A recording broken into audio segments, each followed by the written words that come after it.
என்ன மாமா இங்கே ஃபுல்லாக எதுக்கு இந்த மாதிரி கல்லெல்லாம் அடுக்கி வச்சுருக்கீங்க? பைத்தியக்காரங்க. அது ஒன்றும் இல்லை மாப்பிள்ள, எல்லாரும் சல்லிக்கல் சரளிக்கல்லாம் வாங்குறதுக்கு செலவாகும். வீடு வந்து கற்பனையில் தான் கட்ட முடியும்ன்றனால புரிஞ்சதா?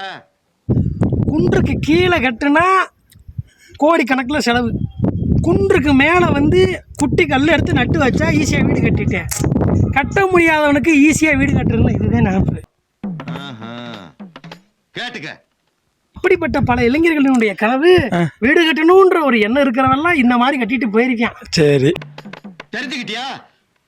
ஓ தெரியுது பாரு அந்த மலை. ஆமா, அந்த மலையிலிருந்து இந்த கொல்லிமலை வரைக்கும் நான் ஜங்கு பூங்க குதிரை மாதிரி வந்தாலும் கூட போற பக்கமெல்லாம் எடுவட்ட வேலையை இந்த கல்லா எடுத்து குமிச்சு வச்சு போயிருக்காங்க. கருமாந்திரம் முடிச்சு மனுஷன் நடக்க முடியுதா?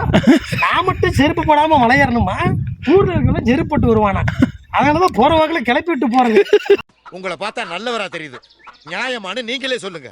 துணி மூட்டையை வச்சுட்டு படுத்திருந்தேன், எந்திரிச்சு பார்த்தா மூட்டையை காணோம். துணி மூட்டை எங்கேயான்னு கேட்கப்படாதா?